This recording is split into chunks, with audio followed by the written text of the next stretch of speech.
En 1990, Kosovo se encontraba bajo la ocupación de las fuerzas de Yugoslavia. El país invasor, actualmente conocido como las naciones de Serbia y Montenegro, gobernaba con puño de acero a sus vecinos albanos e incluso fue acusado de realizar algunas limpiezas étnicas. Pero en septiembre de ese año surgió la resistencia bajo la forma de la agrupación Ejército de Liberación de Kosovo, que creció año a año. En 1998 se inició un duro conflicto entre locales e invasores que llevó a que las calles de la pequeña nación balcánica se tiñeran de sangre. Frente a este escenario, la Organización del Tratado del Atlántico Norte, liderada por Estados Unidos, decidió intervenir militarmente. Con la intención de pacificar la brutal escalada de violencia, ejecutó una serie de bombardeos aéreos sobre Kosovo, aunque su objetivo era destruir a las fuerzas yugoslavas que ocupaban el país. Sin embargo, la OTAN llevó a cabo su plan sin el permiso de las Naciones Unidas. Las acciones unilaterales de las grandes potencias occidentales causaron grandes daños a las fuerzas de Yugoslavia, pero también acabaron con la vida de miles de civiles albanos y casi 1 millón de personas perdieron su hogar, por lo cual despertaron una gran controversia política.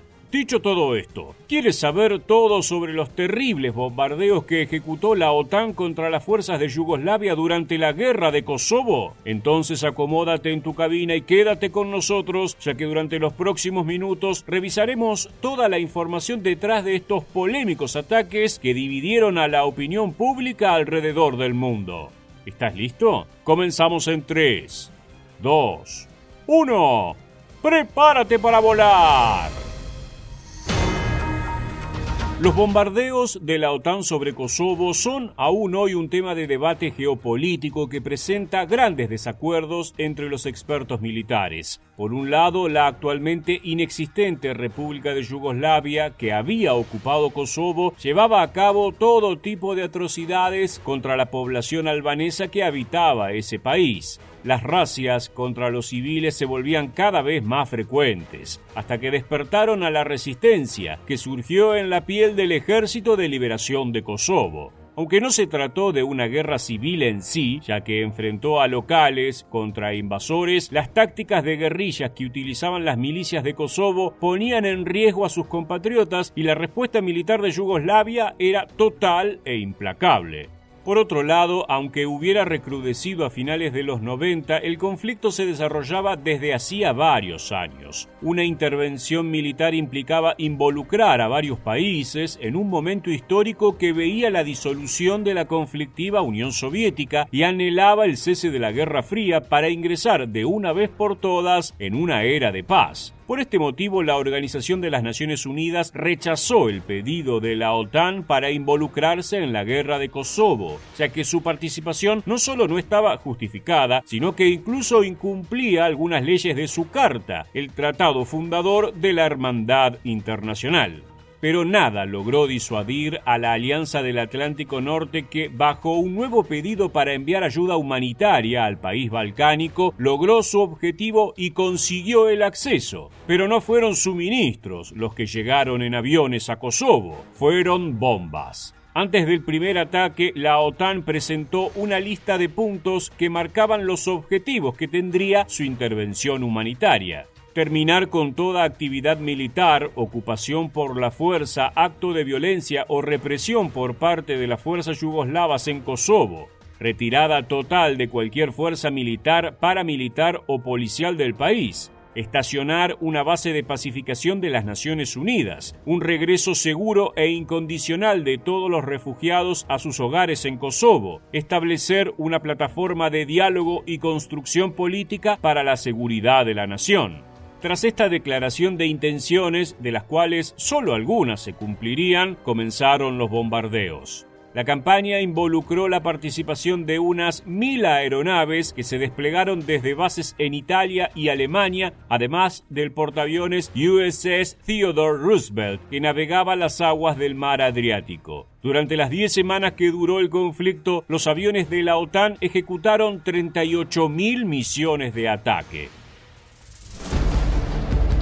El primer asalto lo llevaron a cabo los FA-18 Hornet de la Fuerza Aérea Española, que realizaron una operación de eliminación de defensas antiaéreas en Belgrado. Luego de una primera barrida de los cazabombarderos, una lluvia de misiles BGM-109 Tomahawk fue lanzada desde embarcaciones y submarinos en la costa del Adriático. Como apoyo, Estados Unidos desplegó la flota de helicópteros AH-64 Apache del 11º Regimiento Aéreo. Estas aeronaves también realizaron la marcación de blancos en la frontera entre Kosovo y Albania. Aunque el objetivo original de la campaña era destruir las defensas fortificadas de artillería pesada de Yugoslavia, así como algunos objetivos de gran importancia, el primer día se incluyeron ataques sobre infantería y otros elementos menores. Esto llevó a que cundiera el pánico en las calles y las edificaciones civiles comenzaron a verse afectadas. La semana siguiente, la OTAN realizó los primeros bombardeos contra el territorio yugoslavo, específicamente la parte que hoy se conoce como Montenegro. Varios ataques se ejecutaron y destruyeron cientos de edificios ciudadanos, incluyendo plantas eléctricas, estaciones de servicio y comisarías, entre otros.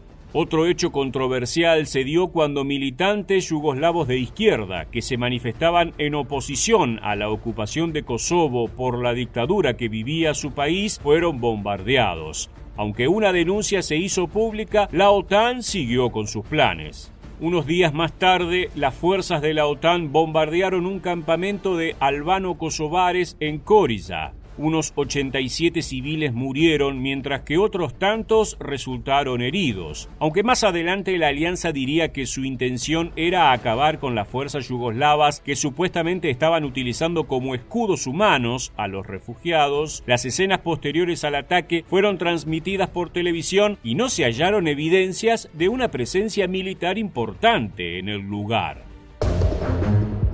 2 semanas más tarde, los aviones atacaron la embajada de China en Yugoslavia y mataron a 3 periodistas corresponsales que estaban cubriendo el conflicto. Ningún militar enemigo murió en el bombardeo. Al ser cuestionado, el secretario de Defensa de los Estados Unidos aseguró que se trató de un error honesto, ya que ellos intentaron destruir una base militar que se hallaba en ese lugar, pero según sus propias palabras, se guiaron por un mapa desactualizado.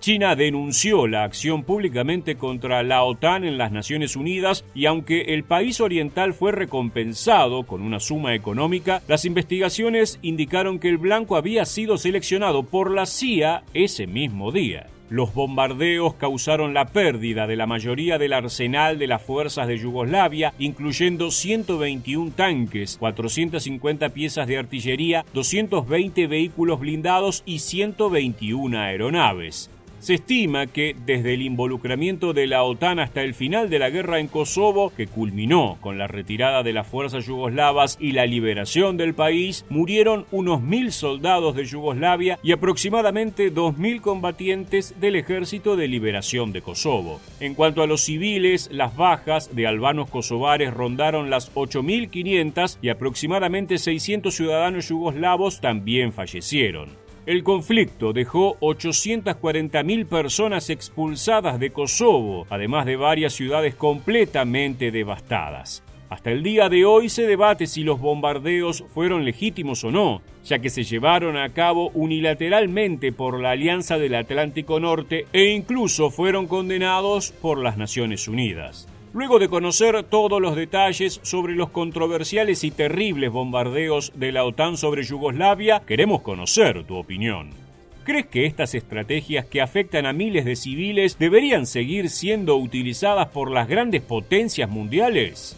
Déjanos tu respuesta en la bandeja de comentarios aquí debajo y no olvides suscribirte a nuestro canal. También recuerda seguirnos en Facebook e Instagram para seguir conociendo todas las novedades de la aviación militar.